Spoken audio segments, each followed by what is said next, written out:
Very good evening guys. Chandra institute की YouTube channel पे मैं आरपी मिश्रा दोस्तों आपका स्वागत करता हूं। तो दोस्तों आज का यह फिर से सुपर टीटी की यह प्रैक्टिस जा रही है।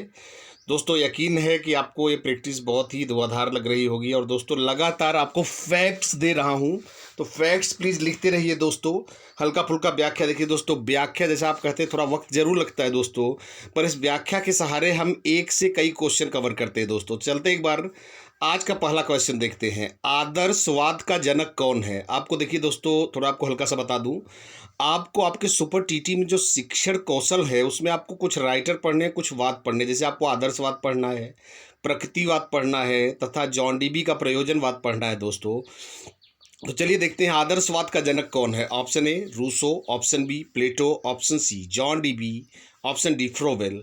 तो दोस्तों आदर्शवाद है दोस्तों, क्या कहता है कि दुनिया यह एक माया है, सब कुछ झूठा है, जो कुछ सच है वो आत्मा और विचार है। मतलब किसी भी भौतिक आदर्श क्या है दोस्तों, जो संभव ना हो रियल लाइफ में, बस एक विचार में संभव हो दोस्तों।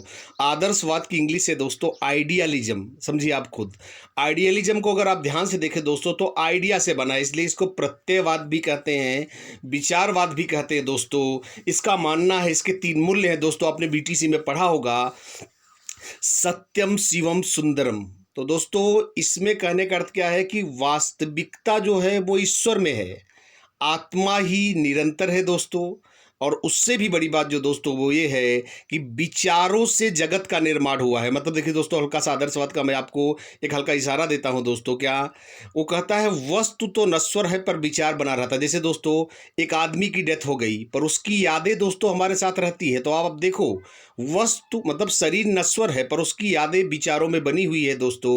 इसलिए विचार और आत्मा को वरीयता देता है आदर्शवाद दोस्तों। मुझे यकीन है आप समझ पाए होंगे, और इसके जनक है दोस्तों महान प्लेटो। और अब चलेंगे दोस्तों, let's go to question number 2। बच्चा खुद एक पुस्तक है जिसे शिक्षक पढ़ेगा, यह कथन किसका है? देखेंगे दोस्तों, बच्चा खुद एक पुस्तक है जिसे शिक्षक पढ़ेगा, यह कथन किसका है दोस्तों? तो दोस्तों बच्चा, अब आप अगर खुद सोचो, मतलब ये कह रहा है कि शिक्षक बच्चे को क्या पढ़ाएगा? बच्चा खुद हजारों क्षमताएं अपने आप में रखता है और यह तो काम है शिक्षक का कि खुद वह उसे पढ़े। तो दोस्तों अगर आप देखें तो एक प्रकार से बाल केंद्रित शिक्षा की तरफ इशारा कर रहा है दोस्तों। तो दोस्तों एक बार देखेंगे यह कथन किसका है। ऑप्शन ए फ्रोवेल का, ऑप्शन बी स्पेंसर का, ऑप्शन सी मारिया मॉन्टेसरी का, ऑप्शन डी रूसो का। तो दोस्तों अब ऐसा कथन कौन कहेगा? वह है निषेधात्मक। आपको पिछले प्रैक्टिस में बताया था मैंने, निषेधात्मक शिक्षा का जनक रूसो कहता है कि बच्चे को बाहरी शिक्षा की कोई जरूरत नहीं है, पुस्तक में कोई ज्ञान नहीं है। शिक्षक को बच्चे में खुद प्रकृति द्वारा बहुत सारी क्षमताएं हैं, इसलिए शिक्षक खुद बच्चे को समझे। उसने कहा शिक्षा का केंद्र बालक है, इसलिए दोस्तों उन्होंने कहा बच्चा खुद एक पुस्तक है जिसे शिक्षक जीवन परांत पढ़ेगा। ऐसे इस तरह से कोटेशन आता है। तो दोस्तों सही उत्तर आप समझ ही गए होंगे, बीफ बॉम्बे, Rousseau is the right answer. और अब चलेंगे दोस्तों question number 3। Operation blackboard के पहले चरण में क्या प्रावधान था? देखेंगे दोस्तों, मुझे यकीन है आपने इसको पढ़ा है बीटीसी में। ऑप्शन ए, एक कमरा एक शिक्षक, बी दो कमरा दो शिक्षक, तीन सी तीन कमरे तीन शिक्षक, डी इनमें से कोई नहीं। देखिए दोस्तों मैं खुद आपको बोलूंगा यह क्वेश्चन इंपॉर्टेंट रहेगा दोस्तों, this question can be important. यह क्वेश्चन क्या कहता है दोस्तों कि आपको थोड़ा सा ऑपरेशन ब्लैक बोर्ड, देखिए दोस्तों 1980 के दौरान भारत में स्कूलों की दशा दोस्तों इतनी बुरी थी कि कई स्कूलों में तो टीचर के बैठने की कुर्सियां तक नहीं थी दोस्तों। श्यामपट्ट साफ करने के लिए कोई सूती कपड़ा, कॉटन का कपड़ा तक नहीं था दोस्तों। दुधिया चाक जिसे आप कहते हो उसकी तक व्यवस्था नहीं थी, डस्टर की व्यवस्था नहीं थी दोस्तों, श्यामपट्ट नहीं थे, बैठने के लिए टाट तक नहीं था जिसे आप कहते हो चटाई टाइप का दोस्तों। और दोस्तों कहने का अर्थ है कि उसी दौरान 1986 की दोस्तों नीति आई, जिसमें एक कार्यक्रम चलाया गया जिसमें आपने पढ़ा होगा, उसका नाम है ऑपरेशन ब्लैक बोर्ड दोस्तों। इसमें प्रत्येक स्कूल को दोस्तों शिक्षण सामग्रियां तो दी ही गई, साथ ही साथ कम से कम हर विद्यालय में 2 कमरे तथा 2 शिक्षकों के साथ एक बरामदे की व्यवस्था की गई दोस्तों। पर दोस्तों आप समझते जाएंगे क्वेश्चन मैंने क्यों इतना लंबा लिया है। पर दोस्तों जब 1992 की संशोधित शिक्षा नीति आई दोस्तों, तो यह प्रावधान 3 कमरे 3 शिक्षक और एक बरामदा कर दिया गया। क्योंकि हमारा प्रश्न दोस्तों क्या कहता है, ऑपरेशन ब्लैक बोर्ड के पहले चरण में क्या प्रावधान था। तो दोस्तों अगर हम पहला चरण लेंगे तो 1986 समझा जाएगा। So the right answer is guys 2 कमरा तथा 2 शिक्षक। और अब चलेंगे दोस्तों क्वेश्चन नंबर 4 पर। क्वेश्चन नंबर 4, कस्तूरबा गांधी बालिका विद्यालय योजना किस स्तर पर चलाई गई है दोस्तों। फिर से एक इंपॉर्टेंट क्वेश्चन दोस्तों। अब लगातार लेवल बढ़ा रहा हूं दोस्तों, प्रैक्टिस लगातार देखिए, शेयर करिए, लाइक करिए दोस्तों, और प्लीज बेसिकली देखिए दोस्तों, शेयर लाइक आप नहीं करेंगे तो भी चलेगा दोस्तों। मैं चाहता हूं आप नोट्स बनाए हैं। कस्तूरबा गांधी बालिका विद्यालय योजना किस स्तर पर चलाई गई है। ऑप्शन ए ग्राम स्तर पर, ऑप्शन बी ब्लॉक स्तर पर, ऑप्शन सी जनपद स्तर पर, ऑप्शन डी प्रदेश स्तर पर। तो दोस्तों आपने देखा होगा, आपने कई जगहों पे कस्तूरबा बालिका गांधी बालिका विद्यालय देखे होंगे दोस्तों। देखिए दोस्तों, कस्तूरबा गांधी जो बालिका विद्यालय योजना है दोस्तों, यह बेसिकली यह योजना मुख्यतः बालिकाओं की शिक्षा को बढ़ावा देने के लिए है दोस्तों। जो बालिकाएं स्कूल से अपवंचित रह गई हैं या जिन्होंने स्कूल में बीच में ही छोड़ दिया है दोस्तों, उन्हें शिक्षा की मुख्य यह, इसमें दोस्तों आपको थोड़ा बता दूं, इसमें आवासीय विद्यालय होता है जिसमें SC ST बेसिकली इस तरह की बालिकाओं को आवासीय सुविधा देकर शिक्षा दी जाती है दोस्तों। यह एक इंपॉर्टेंट क्वेश्चन है दोस्तों, और यह चलाई जाती है ब्लॉक स्तर पर दोस्तों। फिर से सुनेंगे दोस्तों, कस्तूरबा गांधी बालिका विद्यालय योजना ब्लॉक स्तर पर चलाई जाती है। आपने देखा भी होगा शायद ये स्कूल। अगला दोस्तों, RT, फिर से एक मजेदार क्वेश्चन दोस्तों।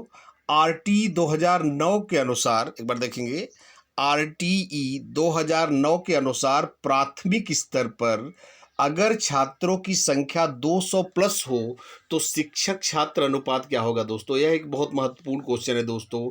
आपने देखा होगा कार्य करने के घंटे, कार्य दिवस। देखिए दोस्तों, RT 2009 में मैंने आपको जैसा बताया था 7 अध्याय हैं, अर्थात 7 भाग भी कहते हैं, 38 धाराएं हैं तथा एक अनुसूची है दोस्तों। और RT 2009 का जो सबसे बड़ा जो भाग है दोस्तों, वह इसकी अनुसूची है, जहां से ज़्यादा क्वेश्चन आते हैं, जिसमें शिक्षक को प्रति सप्ताह कितने घंटे कार्य करना होगा, प्रत्येक वर्ष में, शैक्षिक वर्ष में या शैक्षिक सत्र में कितने कार्य दिवस होंगे, ये सब बताए गए हैं दोस्तों। तो दोस्तों अब सुनिएगा, हाँ, यह क्वेश्चन बहुत पेचीदा है दोस्तों। RT 2009 कहती है कि प्रत्येक, अब देखिए एक बार हल्का सा पूरा समझें। उन्होंने कहा कम से कम आपके विद्यालय में 60 छात्र से कम नहीं होने चाहिए। तो 60 छात्रों पर दोस्तों 2 शिक्षक, सुनते जाएंगे। 61 से 90 पर 3 शिक्षक, 91 से 120 पर 4 शिक्षक, और उसके आगे मतलब 121 से 200 तक 5 शिक्षक प्लस एक सहायक, सॉरी मुख्य अध्यापक जिसे आप बोलते हो, हेडमास्टर। अब दोस्तों आप देख क्या रहे हो कि जो एवरेज आ रहा है वो 1:30 का आ रहा है। अगर आप ध्यान से देखो तो दोस्तों यहाँ तक आपकी संख्या अगर अंडर 200 हो दोस्तों, तो यह अनुपात, क्योंकि दोस्तों मुख्य अध्यापक भी एक शिक्षक माना जाएगा, तो टोटल अनुपात लगभग 1:30 का आएगा दोस्तों। पर उन्होंने कहा अगर शिक्षक, आपको ध्यान से सुनेंगे दोस्तों, अगर शिक्षक, देखो दोस्तों मतलब यह फिक्स है कि अध्यापकों की शिक्षा नहीं बढ़ा, मतलब संख्या नहीं बढ़ाई जा सकती, मतलब 5 शिक्षक प्लस एक मुख्य अध्यापक। तो दोस्तों अब अगर कुछ इसके बावजूद आपके स्टूडेंट की संख्या बढ़ेगी तो स्टूडेंट का ही रेशियो तो बढ़ेगा, शिक्षक का रेशियो नहीं बढ़ेगा दोस्तों। अब उत्तर सुनेंगे ध्यान से। RT 2009 के अनुसार 200 स्टूडेंट्स तक यह आंकड़ा 1:30 का चलेगा। पर अगर विद्यार्थी दोस्तों 200 प्लस हों तो क्योंकि टीचर नहीं बढ़ाया जा सकता, इसलिए स्टूडेंट का रेशियो होगा दोस्तों, इसलिए अब यह रेशियो हो जाएगा 1:40 का दोस्तों। प्लीज इन क्वेश्चन को दोस्त अच्छे से समझेंगे और प्लीज़ मुझे कमेंट करते रहें, जैसे आपके कमेंट दोस्तों लगातार बहुत मोटिवेट कर रहे हैं कि हाँ सर हम समझ पा रहे हैं। तो मैं दोस्तों एक बार आपको इसको जारी रखेंगे। अब जाएंगे क्वेश्चन नंबर 6 पर।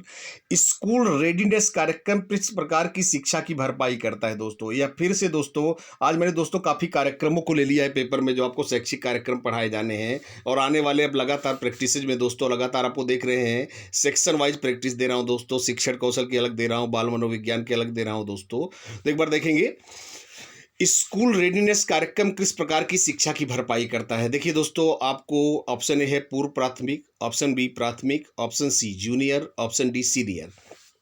देखिए दोस्तों, मैं हल्का सा आपको समझाता हूँ। देखिए दोस्तों, हमारे हमारे आज की शिक्षा में जैसे आप देख रहे हो, ज़्यादातर बच्चे आज केजी में जाते हैं, फिर उसके बाद क्लास 1 में जाते हैं, पर सरकारी स्कूलों में अभी भी ज़्यादातर आपको क्लास 1 ही दिखता है। तो दोस्तों, कहीं यह केजी का बच्चा, जिसने 2 साल केजी में गुज़ारा है, नया बच्चा जो डायरेक्ट कक्षा 1 में आ रहा है दोस्तों, कुछ तो उस पे भारी पड़ेगा, क्योंकि उसे कुछ पहले का ज्ञान रहेगा, लिखना पढ़ना थोड़ा बहुत नॉलेज रहेगा।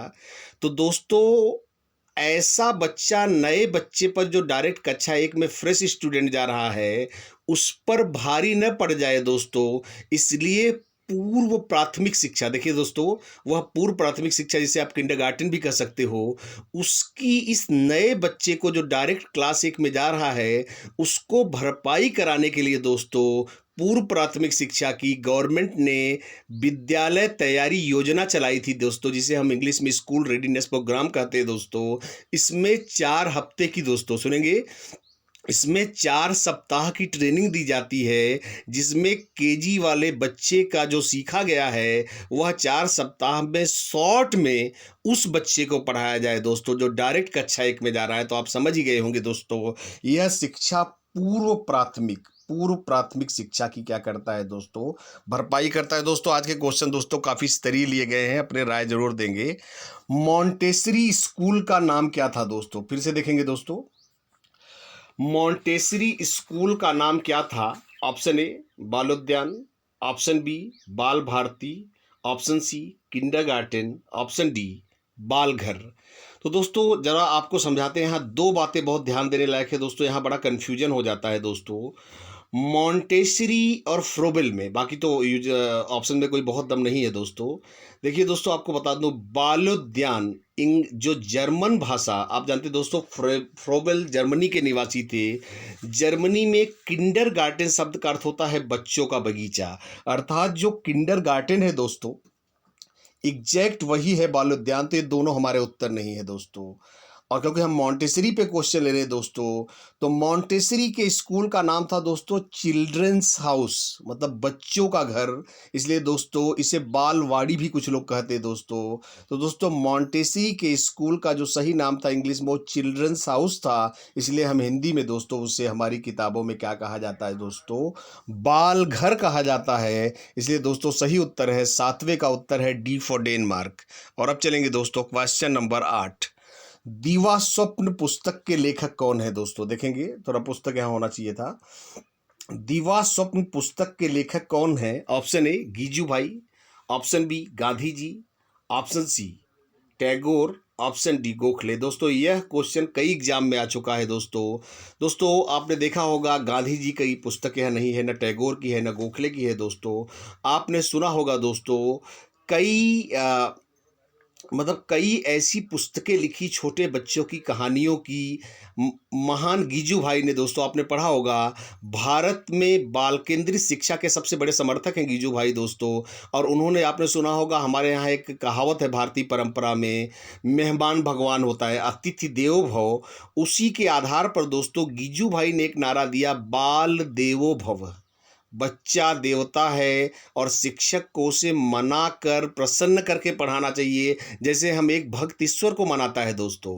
तो दोस्तों आप समझ ही गए होंगे, उन्होंने कई प्रसिद्ध पुस्तकें लिखी दोस्तों, जैसे ऊंट के पैर सड़े, दीवा स्वप्न, तड़ तड़ तड़ाक, शिक्षण जैसा मैंने जाना, ग्रामीण विद्यालय में शिक्षा। यह दोस्तों प्रमुख किताबें हैं गीजू भाई की। गीजू भाई हमारे लिए इंपॉर्टेंट टॉपिक है दोस्तों, इसलिए सही उत्तर हो गया दोस्तों गीजू भाई। अगला दोस्तों फिर से एक मजेदार क्वेश्चन मैंने लिया है, शिक्षा को समवर्ती सूची में रखने का सबसे पहला सुझाव किस आयोग ने दिया था? तो दोस्तों आप जानते हैं 1976 तक शिक्षा राज्य सूची में थी दोस्तों, आपको शायद कॉन्स्टिट्यूशन में सीखा में हमने पढ़ाया भी होगा। तो दोस्तों राज्य सूची में थी, जिसमें केवल शिक्षा के प्रति अधिकार नियम बनाने का अधिकार राज्य सरकारों का था, केंद्र सरकार का हस्तक्षेप बहुत कम था दोस्तों। तो होता क्या था दोस्तों, राज्यों में काफ़ी लचर प्रदर्शन होने लगे, तो ये मांग उठने लगी कि भाई केंद्र को भी कुछ रोल दिया जाए, या केंद्र ही फाइनली डिसाइड करे दोस्तों। तो दोस्तों यह सबसे पहले किसने कहा दोस्तों, एक बार देखेंगे ऑप्शन, कोठारी आयोग, मुदालियर आयोग, राधाकृष्णन आयोग, डी इनमें से कोई नहीं। तो दोस्तों आपको जानकर आश्चर्य होगा कि 1948 में गठित राधा कृष्णन आयोग ने सबसे पहले दोस्तों यह कहा कि शिक्षा को समवर्ती सूची में, समवर्ती सूची आप सब जानते हैं दोस्तों, वह सूची होती है जिसके आइटम्स के लिए गवर्नमेंट में आपकी केंद्र और राज्य सरकारें दोनों नियम बना सकती है दोस्तों। तो यह पहली मांग दोस्तों किसने किया था, राधा कृष्णन आयोग ने दोस्तों। Let's go to option number C. और अब चलेंगे दोस्तों क्वेश्चन नंबर 10। एनसीएफ 2005 देश का कौन सा एनसीएफ है दोस्तों, देखेंगे एनसीएफ 2005 देश का कौन सा एनसीएफ है दोस्तों। यह भी दोस्तों फैक्चुअल क्वेश्चन है, बाकी आपको सीटीटी में लगातार वैसे तार्किक क्वेश्चन दे ही रहा हूं एनसीएफ 2005 पे। एनसीएफ 2005 देश का कौन सा एनसीएफ है, ऑप्शन ए पहला, ऑप्शन बी दूसरा, ऑप्शन सी तीसरा, ऑप्शन डी चौथा। तो दोस्तों आपको थोड़ा हल्का सा बता दूं, अब तक हमारे देश में कुल 4 एनसीएफ आए हैं दोस्तों। राष्ट्रीय पाठ्यचर्या की रूपरेखा 4 बार आ चुकी है दोस्तों, जो दोस्तों क्रमशः 1975, देखेंगे 1988, 2000 और पांचवा तो आप पढ़ ही रहे हो 2005। तो दोस्तों आप देख रहे हो कि एनसीएफ 2005 अगर 75, 88, 2000, 2005 को काउंट करें दोस्तों, तो एनसीएफ 2005 देश का चौथा एनसीएफ है दोस्तों, चौथा एनसीएफ है। अभी एक महत्वपूर्ण क्वेश्चन रहेगा दोस्तों। और अब चलेंगे दोस्तों क्वेश्चन नंबर 11 पर, एक बार सुनेंगे। जिला शिक्षा प्रशिक्षण संस्थान, माफ करेंगे यहाँ पे थोड़ा सा टाइपिंग में मिस्टेक हुआ है, जिसे आप डायट कहते हैं दोस्तों, यहाँ पे ट होना चाहिए। जिला शिक्षा प्रशिक्षण संस्थान, जिसे हम इंग्लिश में बोलते हैं district institute of education and training, it's called diet, मैंने ट थोड़ा सा बना दिया है दोस्तों, की स्थापना किस शिक्षा नीति के अंतर्गत हुई दोस्तों। यह भी बहुत इंपॉर्टेंट क्वेश्चन है दोस्तों। आप जानते हैं दोस्तों, जिले में प्रत्येक जिले के लेवल पर डायट की स्थापना की गई है, जैसा नाम से ही आप देख रहे हो दोस्तों। दोस्तों हुआ क्या कि भारत में गुणवत्तापूर्ण शिक्षकों का बड़ा अभाव था दोस्तों। तो दोस्तों ये डिसाइड किया गया कि प्रत्येक जिले में दोस्तों सेवा पूर्व और सेवारत शिक्षकों के प्रशिक्षण स्तर को सुधारने के लिए प्रत्येक जिले में डायट की स्थापना हो दोस्तों। और दोस्तों यह कब स्थापित हुआ, एक बार देखेंगे। Option A 1968, option B 1986, option C 1992, option D इनमें से कोई नहीं दोस्तों। द राइट आंसर इज दोस्तों, कई चीजें आपको हल्का सा बता दे रहा हूं, 1986 की नीति से दोस्तों भारत में कई नए प्रोग्राम की स्थापना, जैसे दोस्तों साक्षरता मिशन को भी यहाँ से जोड़ सकते हो आप। दूसरी बात दोस्तों, जो सबसे बड़ी बात है, नवोदय विद्यालयों की स्थापना की रूपरेखा भी यहाँ से होती दोस्तों। ऑपरेशन ब्लैक बोर्ड मैंने आपको पहले ही बता दिया, और डायट आप देख ही रहे हो दोस्तों। तथा शिक्षक प्रशिक्षण कॉलेजेस दोस्तों, जिसे कॉलेजेज ऑफ टीचर एजुकेशन, इस तरह के कई शैक्षिक संस्थानों की स्थापना दोस्तों 1986 की शिक्षा नीति से हुई दोस्तों। आपको जानकर आश्चर्य होगा दोस्तों, 1986 की शिक्षा नीति के दस्तावेज में लिखा था कि यह आने वाले वर्षों में भारतीय शिक्षा का मैग्ना कार्टा साबित होगा दोस्तों। तो दोस्तों यह मतलब आप जानते हो मैग्ना कार्टा दोस्तों जो कोई विशेष होता है, क्योंकि आप जानते हो 1854 के वुड के घोषणा पत्र को हम भारतीय शिक्षा का दोस्तों क्या बोलते हैं, मैग्ना कार्टा बोलते हैं। उसी तरह से 1986 की नीति को कहा गया था कि यह आने वाले सब वर्षों में भारतीय शिक्षा का मैग्ना कार्टा होगी दोस्तों। और हुआ भी दोस्तों। इसमें बहुत सारी चीज़ें, कंप्यूटर शिक्षा, बहुत नई चीज़ें, इंजीनियरिंग, मेडिकल, इन सब पे बहुत जोर, मतलब भारत में नवीन शिक्षा की नींव अगर देखा जाए दोस्तों, तो वास्तव में 1986 की शिक्षा नीति से ही रखी गई दोस्तों। तो चलेंगे दोस्तों क्वेश्चन नंबर 12 पर। वैदिक शिक्षा में छत्री का उपनयन संस्कार किस ऋतु में होता था। ये दोस्तों कुछ फैक्चुअल क्वेश्चन है दोस्तों। ऑप्शन ए शरद ऋतु, ऑप्शन बी वसंत ऋतु, ऑप्शन सी ग्रीष्म ऋतु, ऑप्शन डी शीत ऋतु। तो चलेंगे एक बार दोस्तों थोड़ा सा आपको बताता हूँ। देखिए दोस्तों, क्योंकि क्वेश्चन आ गया है दोस्तों, मैं आपको हल्का सा बता दे रहा हूँ, सीधा आंसर दे रहा हूँ। शरद ऋतु होती थी किसके लिए, वैश्य के लिए। वसंत ऋतु होती थी ब्राह्मण के लिए, देखेंगे दोस्तों, ब्राह्मण के लिए। और ग्रीष्म ऋतु होती थी क्षत्रिय के लिए दोस्तों, देखेंगे।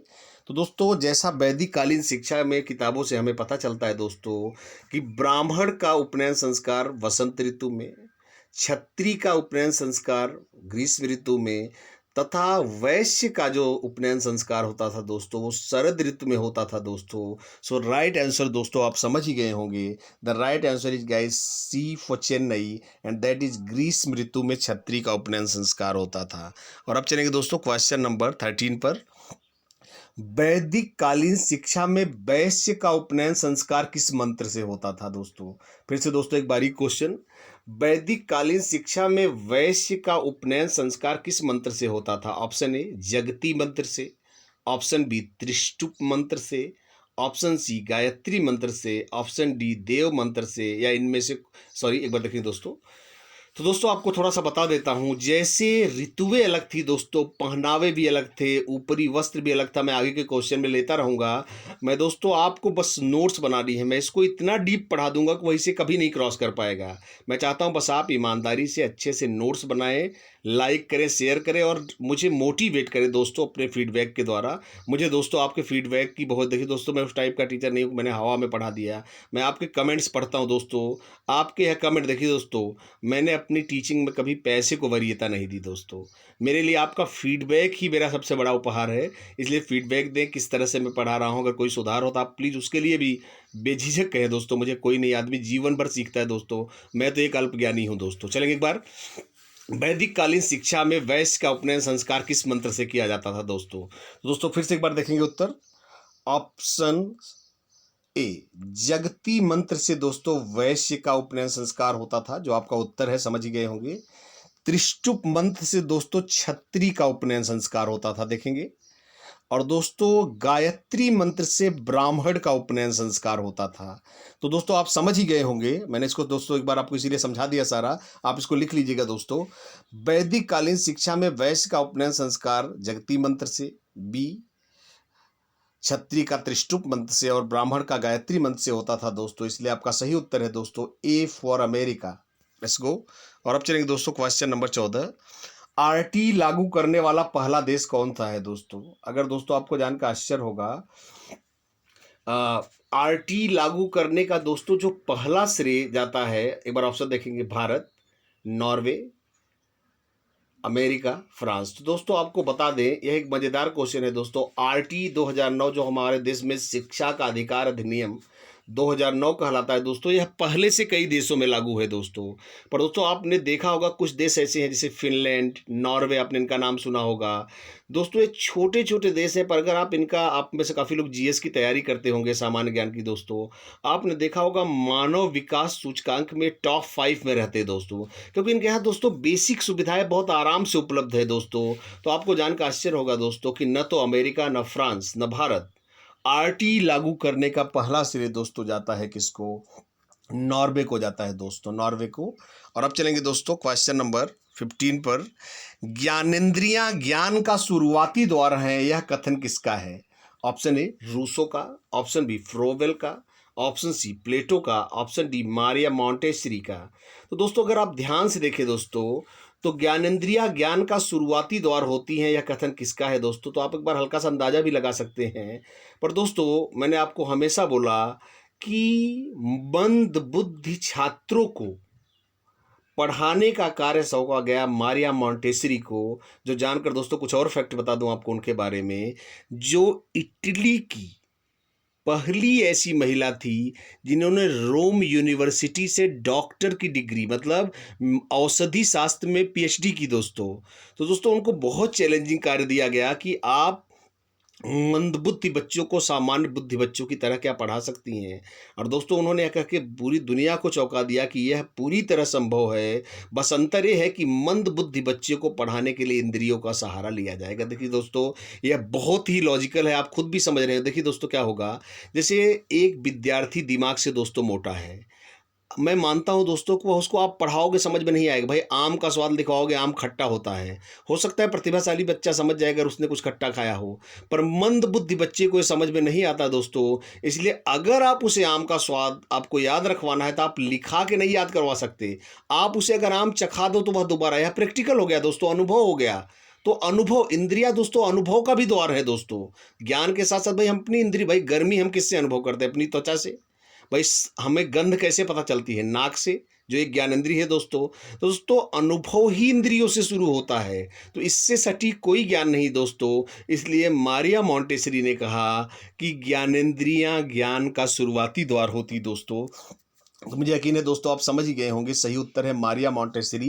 तो दोस्तों प्लीज कमेंट करेंगे आज की यह दो आधार प्रैक्टिस आपको कैसे लगी दोस्तों। लगातार दोस्तों देखिए दोस्तों, अभी सुपर टीटी में टाइम है दोस्तों, 15 क्वेश्चन आने दीजिए। मैं चाहता हूँ आप आराम से पढ़िए, फिर जैसे जैसे अगर डेट आ जाएगी तो मैं 30 क्वेश्चन कर सकता हूँ दोस्तों, मैं 50 भी कर सकता हूँ, मेरे लिए इम्पॉसिबल नहीं है। अभी मैं चाहता हूँ दोस्तों आप इंजॉय करें और प्लीज मजे से पढ़ें दोस्तों। तो चलिए दोस्तों, विद दिस लॉकडाउन का दोस्तों पालन करें। फिर से रोज आपको ये बात कहता हूँ, घर बैठकर पढ़े दोस्तों, हम लोग आपकी सेवा में तत्पर हैं दोस्तों। आपको पढ़ाना, आपको सफल कराना हमारा धर्म है दोस्तों, एक टीचर के तौर पर हम तो यही चाहेंगे दोस्तों हमारे सभी विद्यार्थी उच्च स्तर पे जाएं दोस्तों, सफल हों, अच्छे अच्छे पोस्ट पे जाएं दोस्तों। तो चलिए दोस्तों प्लीज अपना फीडबैक देना जारी रखेंगे दोस्तों। With this I happy mister would like to close you guys, thank you, thanks a lot दोस्तों। इन लेक्चर्स को शेयर करें, लाइक करें, और जैसा मैं लगातार आपको बता रहा हूँ उसकी पीडीएफ टेलीग्राम पे डाली जाती है दोस्तों। मैं चाहता हूँ कि आप वहाँ से, अगर आपने चंद्रा इंस्टीट्यूट का टेलीग्राम चैनल नहीं ज्वाइन किया है दोस्तों, तो टेलीग्राम पे लिखे दोस्तों चंद्रा इंस्टीट्यूट इलाहाबाद, और नीचे ज्वाइन का ऑप्शन, फिर उसे क्लिक करें, फिर ज्वाइन का ऑप्शन आएगा, ग्रुप ज्वाइन कर ले दोस्तों। वहाँ लगातार आपको केवल सुपर टीटी सीटीटी या टीटी की नहीं दोस्तों, बहुत सारे एग्जाम जैसे रीट एमपीटीटी के भी दोस्तों नोट्स दी जा रही है। प्लस आप यूपीसीआई, यूपीएसआई या लेखपाल इत्यादि की तैयारी कर रहे हैं दोस्तों, यूपीपीसीएस, सभी की आपको शुरुआती नोट्स दी जा रही दोस्तों। तो प्लीज़ दोस्तों चैनल को सब्सक्राइब कर लें और आप नोट्स ले दोस्तों, आपको अच्छा लगेगा। तो चलिए दोस्तों, मुझे यकीन है दोस्तों कि आपको मैं इसी के साथ दोस्तों मैं चाहूँगा कि इस अपनी वाणी को विराम दूँ दोस्तों। एंजॉय करिए guys, thank you, thanks a lot दोस्तों।